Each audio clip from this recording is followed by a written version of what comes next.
gaming industry has been nothing short of bitter for a very long time since the rise of players pushing back against their agenda-fueled nonsense over the past few years. It has led to what I can only describe as a revolution of sorts that has completely decimated the once ruling class of journalists and propagandists who benefited from their power, and for years I've been fighting against this very thing. I've put my entire channel on the line at the height of YouTube censorship because I truly believe that free speech is more important than anything that these freakazoids think is imperative when it comes to how the industry and modern gaming is going in. Gamergate, all of it, was a tsunami that drowned dozens of these types in the miasma, and since then the actual remaining fully working game journalists have pretty much paled in size compared to just a year ago. And in this video I'll cover a group that is working to turn the industry against the players and what they call fascists, as well as how later on I'll talk on how they believe that even Valve and Steam is being ran by what they call problematic beliefs. So let's get into this. Don't harass these people, by the way, despite the fact they're not for you, the player, but this all comes from a channel called People Make Games. This channel is ran by a former Eurogamer writer named Chris Bratt. As seen here in 2018, Chris Bratt left Eurogamer and started a Patreon to create People Make Games to talk about issues in the gaming industry that he felt passionate about. Here's the channel here, by the way, as you're also seeing on screen here. So People Make Games, or PMG for short, has a collection of videos all crowdfunded where Chris Bratt and others that he works with try to bring light to issues in the industry. Some of what they've done in the past is legit work, but at a certain point around 2020 onward, yeah, I know, the same time when ESG and DEI became the de facto we gotta push this no matter the cost for the entire industry, suddenly People Make Games, or PMG, became what I could only call a leftist gaming megaphone of a channel. They've become hellbent, as you'll see, on becoming more and more political as time goes on. Anyway, recently PMG would release a short clip recently on social media. This clip was to promote an event that they were attached to called Games Transform, and it's an event being held in London that exists for the simple reason to, and I'm not kidding, kick the fascists out of gaming. And by fascists, they mean people like myself, anyone who supports me, or anyone attached to Gamergate, and technically even any of you that are watching this that believes that free speech and the consumer's priorities should take precedence over needless politics in gaming. I'll post a clip here of this Games Transform thing so you can see exactly what I'm talking about. Here, watch. Reform are on the rise, Trump has been crowned the God King of America, and across so much of the world,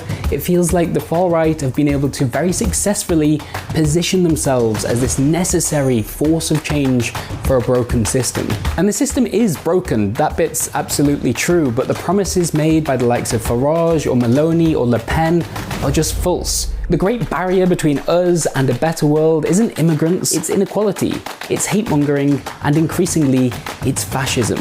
But what does that have to do with games? Well, you saw Gamergate happen, you've seen the vitriol that game developers still receive today if they dare to include stories that are deemed to include too much DEI politics. To put it simply, there is a part of games culture, our culture, that breeds toxicity and anger and resentment. We now live in this bizarro world in which Elon Musk, the billionaire backer of Trumpism, can be seen tweeting about Gamergate 2, or the inclusion of a black samurai in Assassin's Creed Shadows, or promising to fund and launch an AI-powered game studio to make games great again. We are losing ground here and something needs to be done. That's why we're bringing back the Games Transform Festival this summer for the third time with a clear question to answer. How do we kick the fash out of gaming?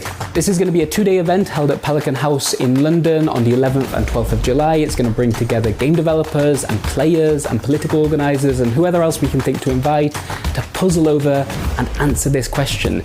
How can the left do something to stop and eventually push back this creep of extremism that's happening in our backyard? There'll be talks and panels, but also games to play and role-playing workshops designed to tease out lessons that we can then try and apply to this incredible hobby of ours. Tickets are now available online, and if you're watching this video on YouTube, you should find a link to that in the description below. The Fash are back, and now they know how to use Discord and stream on Twitch, and we should probably start thinking about ways to deal with that. I'm going to be at the Games Transformed. If you can make it as well, I'll see you there. Tickets available at the link below.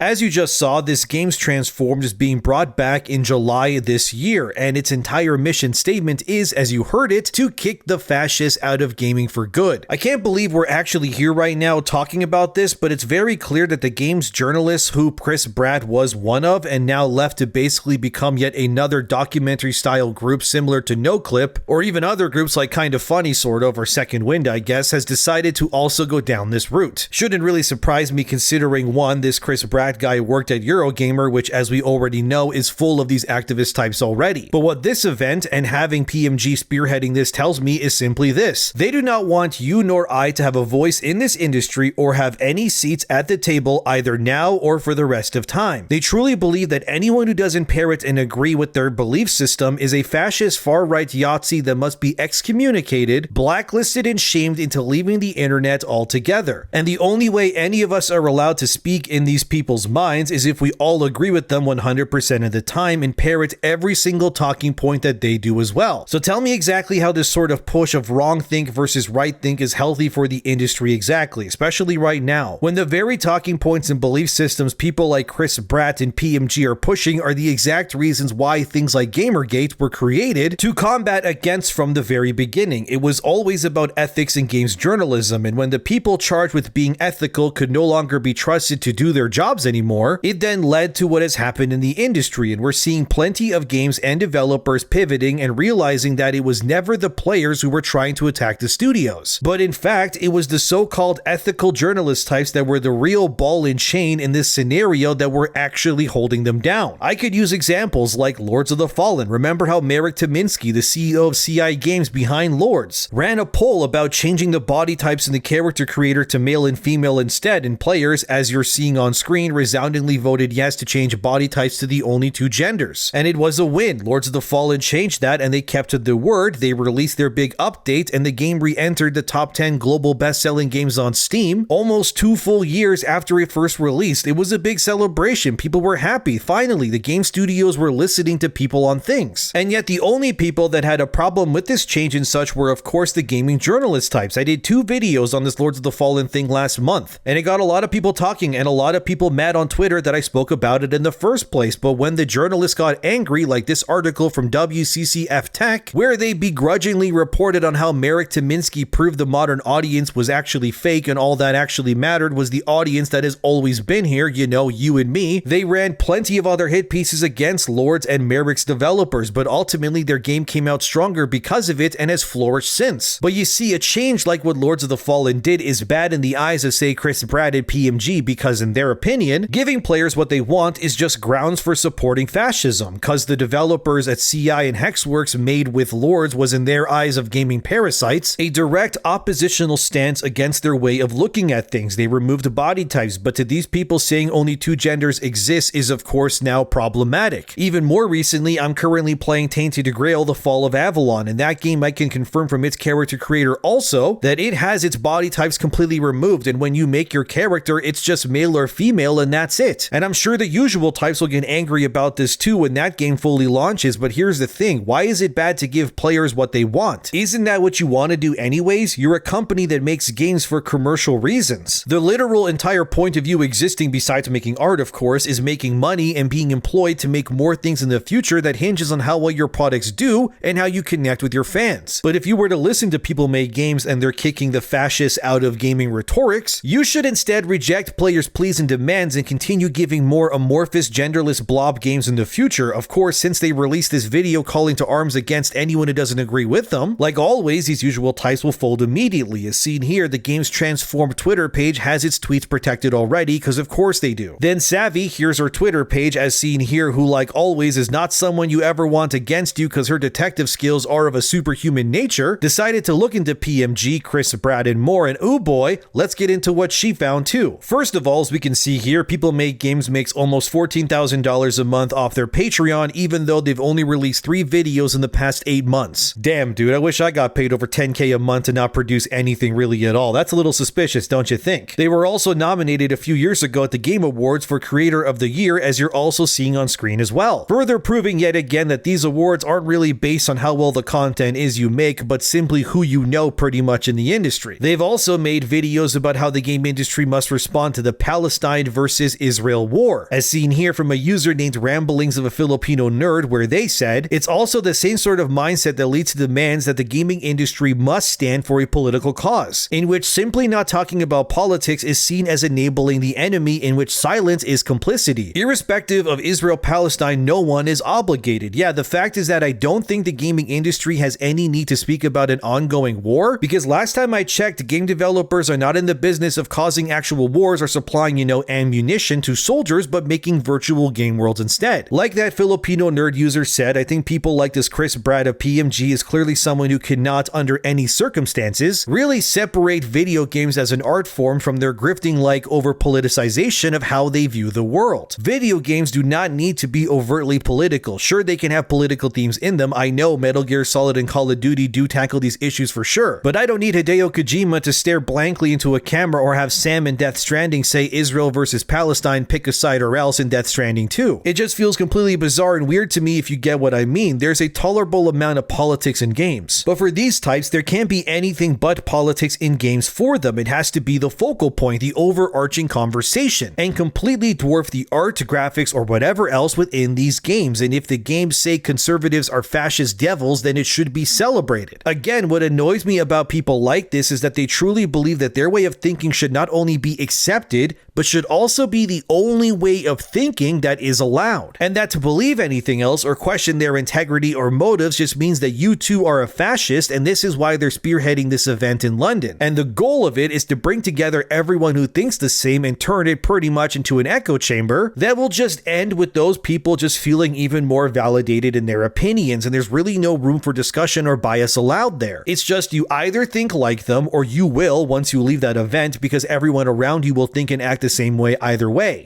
Let's just say it's a brainwashing event more than really anything else, and the fact that what they deem as fascism is quite literally just players wanting developers and journalists to just respect them, come on guys, that's an insane overreaction, but sadly none of it really surprises me, cause that's what this always is. The fact that they've gone from everyone is welcome to games to actually anyone who disagrees with us are alt-right Yahtzees is a surefire way to ensure that people will just not support you in the future, besides the types who clearly already think like you. I wouldn't be surprised if people make games almost $14,000 a month. Patreon is largely supported by industry types too. I also wouldn't be surprised to find out that studios just give them money monthly to support them so they can continue to push their propaganda. After all, in one of their videos titled "What's It Like Working at Valve" as seen here, which yes, as you can see, I did watch the video to see what they thought about that, they basically have a whole segment where they call Gabe Newell, yeah, that Gabe Newell, to be a problem within that company itself. I should let the video that I'm speaking about from the very same Chris Brad who wants to kick fascists out of gaming speak for itself. Hopefully this segment stays in the video. It isn't copyright struck in the future, so if this segment doesn't exist if you're watching this later on, I apologize in advance, but here's the clip I wanted to show you, so please watch. And so again, Valve ended up in a situation where its employees disagreed on what exactly the company's role in society was meant to be.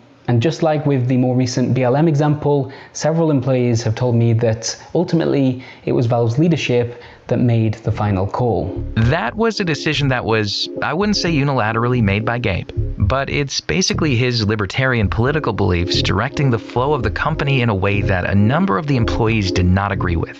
There were several more meetings over the next couple of months, and then word got around that a statement was being drafted. This statement, published in 2018, is still up for you to read today with the title, "Who Gets to Be on the Steam Store?" And if we scroll down just a smidge, here's your answer. We've decided that the right approach is to allow everything onto the Steam Store except for the things that we decide are illegal or straight up trolling. Now that's interesting language, I think. What does straight up trolling really mean?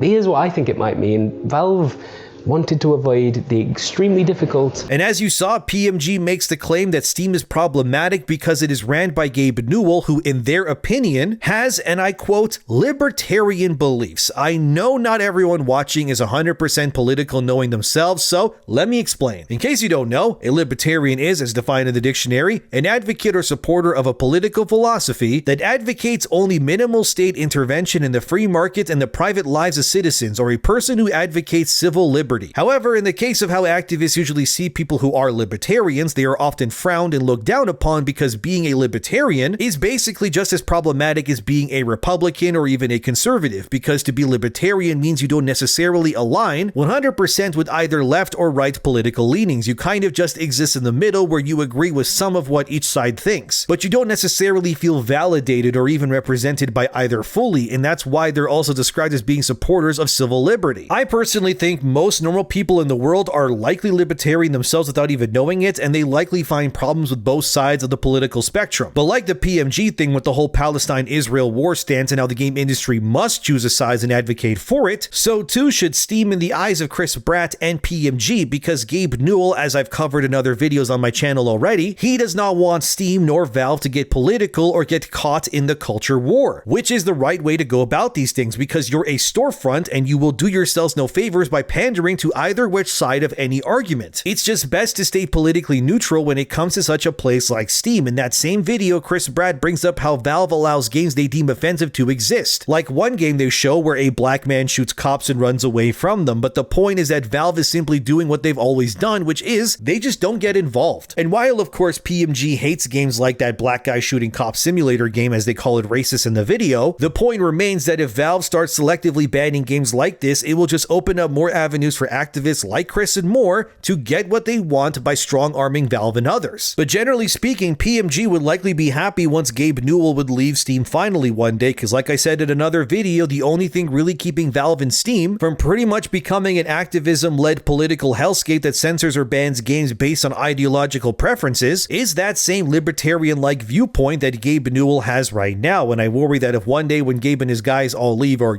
pass away eventually, that Steam can and could be controlled by literal insane people that have weaseled their way into the company with pretty much no one to stop them. And in PMG's eyes, that would be a good thing, because the thing we need to understand is that places like PMG and people like Chris here, and even publications like Eurogamer, Kotaku, and more, they have all in one way or another advocated for censorship via wanting to kick certain people out of the industry. I don't think their Games Transformed event will bore any tangible fruit of opportunity if you ask me. I think it's simply just going to be an echo chamber event. But like I showed you earlier in the video with their clip on the event as well, the point of that event is to create plans that will hopefully, in their eyes, end up removing people like me and others from the industry or platforms altogether, because they all just deem us as fascists because we don't agree. But what would that world even look like? To them, it would be heaven if people like me suddenly died, or if Gabe Newell just left Steam, because that's what these types are always like. It's not about combating belief systems or proving why their ways are superior. What it always comes down to is how can we remove people we don't like or agree with and then silence them into never speaking again in the future. The reality is that whatever PMG or this Chris Bratt tries to do, the ultimate end goal here is that their efforts are going to be pointless, because what they're advocating for is a removal of what they call toxicity from the industry, not realizing that the toxicity was born and cultivated by their people and not the other way around. And making videos like they did attacking Gabe Newell and specifically calling him a libertarian as if that's bad is all by design, which is to label their enemies and ensure that through videos like that, hopefully the necessary measures can be taken to remove what they deem problematic at these companies and more. But my question is, how is a Steam devoid of free speech, or a YouTube or game industry even without that same free speech, a positive in really any way? In all aspects, that is simply the worst possible scenario for the industry going forward. But these activist types never see things this way. They would rather we all starve and die and everything be on fire than just allow people to have fun without their political jargon being stuffed down their throats 24/7. What it comes down to is this: people make games, or PMG and their sort of ilk want one thing and one thing only, which is complete and absolute control over the narratives that form and shape the gaming industry. What they don't seem to realize, or maybe they do yet they just don't accept it, is that these people, these activists, have become so far left-leaning, they've entered what could only be truly labeled as alt-left going forward. They're as ravenous and vitriolic as the alt-right they claim is everywhere but on their own side. They are so left-leaning that even people who lean left are also a problem because they don't lean hard enough to their political side even. And at what point do these people realize that the loss of their power in culture is not because of some online boogeyman, but because what they've become is the exact monster they've tried for years to remove as well, without even realizing it even. When you speak about how bad Elon Musk is, or Trump is, or how Gamergate is obviously evil, or whatever else, and when simultaneously calling for the removal of anyone who disagrees with you and to be uprooted from the root itself, you need to start questioning your own antics here. That you have truly become the very biased extremists yourselves, and that nobody, not the right nor even the left, are enough to satiate your complete lack of self-awareness nor hatred for the rest of the world. You don't just suddenly lose control of the narrative like this and have to resort to basically re-education event camps such as the ones they're putting on if your ideas weren't anything less than insane. The fact these people are so unaware of how crazy they sound on the best of days to normal people and not realizing it was their own beliefs and tactics that led to ordinary people having to push back the way that they did might be the biggest self-own of them all, that they don't realize this. Which is prior to 2014 when the first Gamergate happened, the industry ran just fine. Sure, it may have a problem here or there, but the games were getting made, people were mostly happy, and everyone just kind of lived in harmony in terms of games. It wasn't until said ethics in journalism was questioned by ordinary people, which would be the proto-patient zero moment that led to what has happened today. Gamergate 2 wouldn't have begun had a Sweet Baby employee not tried to use their power in journalism and ethics to cleanse out something they didn't agree with. Even Chris Bratt spoke on Sweet Baby and all that in 2024 after his kid was born, and here's what he said via Twitter: "Dipping my toes back into work for the first time since Dylan was born, and oh my god, as if the historic number of layoffs hitting the games industry wasn't enough already, we're seeing women and people of color subjected to this hateful stuff again. It's difficult not to get hung up on the ridiculous, mind-numbing misinterpretation of the Sweet Baby Inc. story, but that's a trap I'd rather not fall into on Twitter." Notice how Chris Bratt doesn't mention how Gamergate 2 started at all. It's just the typical "we're the victims of all of this" narrative, not bringing light to the fact that his side of this stupid war started not one, but two Gamergates in the past due to their actions alone and abusing that power that they had over readers and players, and the fact that to this day, they haven't apologized for that speaks volumes even. These people are not mentally well. They just want us silenced, and they're now instigating this warlike tactic of now holding actual physical events like Games Transformed to brainwash more people into thinking like them in the future. But what we need in this industry is actually just more common sense and far less of this hateful tribalism that both sides are at fault with. And the fact that PMG went as far as trying to paint Gabe Newell as problematic as seen here, which again in that video, they try to label him as a libertarian as that somehow a bad thing, is actually insane. Like I said, these people only agree with the insane reactionist activist types that lean so heavily to the left that you may as well just call them alt-left at this point. And when even the left-leaning people or the people in the middle like Gabe are now seen as problematic to you and your group, you have to start wondering that if this group of crazies thinks anyone, even those who agree with them 99% of the time, are the problem, how is any group but them exclusively the actual real problem in this industry? And maybe it's not the left-leaning sane people or the libertarians in the middle or even the conservatives that are really the problem, because clearly all of these people have existed for decades, working side by side at many of the game studios, making things you love for years already, and there's proof. Go look at any game made before 2014. Those were all made by people of all beliefs. But instead, this problem suddenly exists when these alt-left freaks come in and suddenly no one but them and them alone should have power. And if you don't agree that, then you're every phobic in the book, and you can't only not agree with them, but you are now labeled a fascist and must now be removed. It's insane to me that we are labeled the racists when it's these people who only see color and gender at any single given moment. Chris Bratt said in that thing I just shared here on screen again, where he talked about Gamergate and he specifically outs people as women and people of color. Why not just say people, Chris? Why are you separating black and brown people from white people and Asian people like that? Why are you so ideologically screwed up and brainwashed that you clearly can't see people as anything but by segregating them into groups when you speak about them? If you wanted equality and collective acceptance, stop putting everyone in groups all the time. Stop labeling people with all these gender things that on principle differs them from others. Why are you types so collectively full of so much hate that you act like this all of the time? I just want good games made by people who don't want me dead or jailed. Is that so much to ask for these days? And the fact when developers do give people what they want, like Lords of the Fallen, your types never celebrate this sort of stuff. Instead, it's just, oh, they bent the knee to right-wing alt-right Yahtzees instead. No, they just gave people of all creeds and beliefs what they wanted. They brought people together by their own actions. Why shouldn't you celebrate that instead? Where's a documentary on that one, PMG? Instead, you types attack these things and spew articles and events like this to just hate on them instead. It's not really gonna work, and I can't really speak for everyone but me, but I truly believe the whole industry would be a far more welcoming and better place if there simply wasn't this cabal of insane people trying to inject all their personal belief systems and propaganda into anything they can get their hands on these days. Look, consultant types like Sweet Baby or places like PMG ran by people who are backed by websites are the actual true evil in this industry, alongside the greedy executives that are also monopolizing everything. Like, we have enough problems with the horse armor stuff to the overpaid cosmetics that's plaguing so many games today, but also having to deal with real-world, present-day communist morons who think that everyone they disagree with should just be censored or removed entirely from the internet is just as pressing an issue. And a reminder, just because Gamergate won like it did in 2024 doesn't mean that this is suddenly over. They're clearly mobilizing even further, and they're not afraid to pull even people like Gabe Newell of Steam and Valve into this political maelstrom as well to make a point. I hope this video informed you to understand that these events like these are nothing but propaganda designed to just indoctrinate vulnerable people into becoming radical far left activists in the end. And while I know they will continue to scurry like the cockroaches they are when we shine a light on them, we must keep that light on always, because gaming won't heal until these types are laughed out of the room for being the propagandists that they truly are, and trying to hit Valve like they did, that's just a low blow, man. But what do you expect from these types? Thank you for watching, subscribe, let me know what you think as always, and I'll see you guys in the next one.